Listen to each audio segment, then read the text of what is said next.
We are not changing the computer system. We're not messing with the fuel injection system. We're not getting intrusive into evaporative emission systems. We're not doing any of those things. And they said, you know what? You're not modifying the emission controls on this car. So we don't care. And if it gets better mileage, great. If it doesn't, it's your problem. You haven't modified the emission system, so we don't care. So the EPA doesn't care if you put this on your car. It is not a violation because you are not changing what's already there. So they don't care. So is it emissions tampering? The answer is no, it is not. So that's a strong point to consider.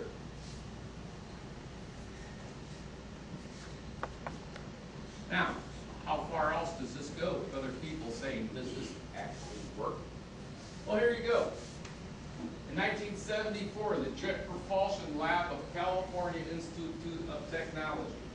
The addition of hydrogen to fossil fuels burned in internal combustion engines increases the efficiency of that engine.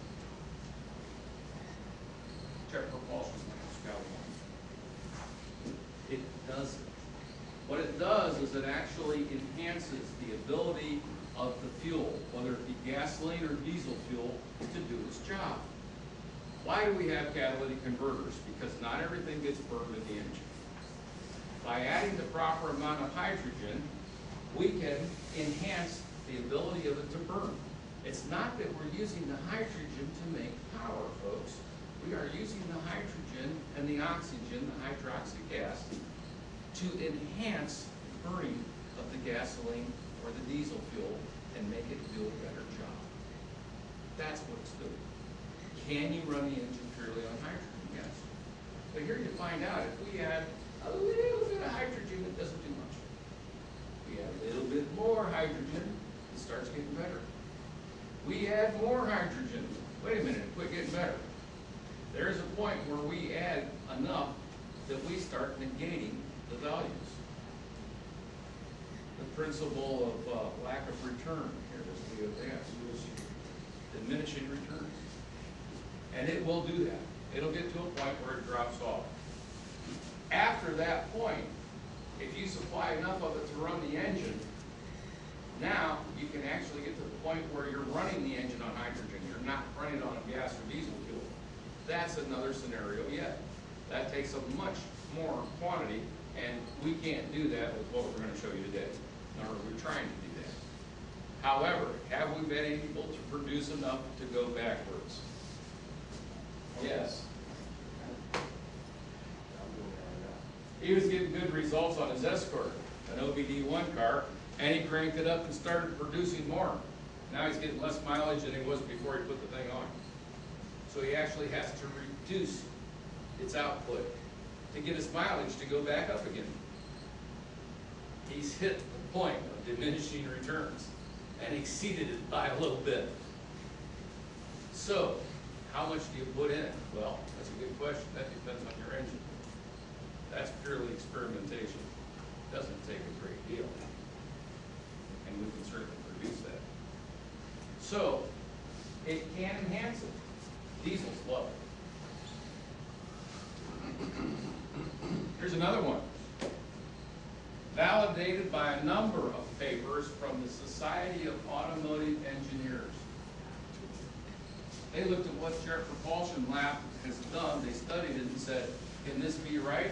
And SAE says, you know what? It is right. It does work. So, is this just Ken and Ralph and George standing here telling you that it works? No. Jet Propulsion Labs and Society of Automotive Engineers tell you it works. I think that's pretty good sources to refer to. Isn't it? He said it burns 100 times as fast. The plant run by itself. What happens when this? It doesn't burn as much faster when it's blended, but it does enhance the burning of the fuel. That's why it works. If you get too much of it, yes, it can. But then you're getting to the point that reduces return. Does it create problems with PGR and that type of thing? No. No. Again, we're using a small quantity. And also keep in mind, there's a big difference between temperature and heat. Those are two different things. One, we measure intensity and temperature, we measure heat volume in BTU. We're not supplying a great deal of heat volume here. We do have some high temperature, but not a lot of heat volume, so we're not creating knocking and pinging and things like that. We're not adding a large quantity. And that's where a lot of people look at it and say, well, gee, if we put all of this, well, we're not putting all of this, we're putting a little bit of this. And there's the key factor. Okay. But it's a good question. It's not really good. HHO is different than pure hydrogen. Yes, it is. They understand that. It is. It's hydroxy. It's not pure hydrogen. Okay. And that changes things a little bit as well. One of the things, and this is why some of the OBD2 doesn't like it as well, is we're putting more oxygen in there. We're breaking apart hydrogen and oxygen. And if you're adding more oxygen, is the oxygen sensor going to see it? Sure it will. And if the oxygen sensor sees too much of it, what's it going to do? It's going to respond and richen up the system and drive it rich, and the mileage goes down. And the newer the car is, the more likely this is to happen. The more careful you have to be that you don't add too much.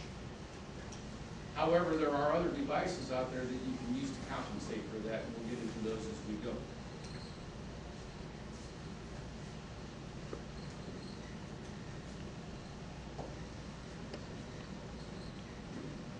Sorry if I'm getting a little dizzy watching that come up.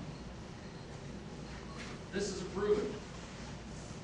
I haven't proven it here in this building yet, because I need to get over after some of these gentlemen when we have one of these things put together and say, you know, let's turn it on and measure the gases coming out when it's not turned on. But we have, in fact, put this on a couple of cars here in school. One of them was a student that says, oh boy, this thing's doing great. Really? What's your mileage? Well, I didn't measure it. Well, what's your RPM? I didn't check. Oh, well, what's your emissions? Well, I don't have a way to measure that. Well, then why is it doing great? Because you think so? Well, I seem to be getting better mileage. I'm not putting as much gas in the tank. Well, that's pretty seat of the pants fly-by check. We had another one we built, and the guy hooked it up to a carbureted, non-computer Camaro. When we turned it on, it went from 600 RPM to 800 RPM idle speed. I don't have any other concrete test off of that car. But he said his fuel mileage improved. He also said his acceleration improved. It does increase horsepower. Now, I can't tell you the horsepower increase on some of the automobiles yet. At some point, I'm hoping to get over onto our performance dyno and run a couple of tests that way.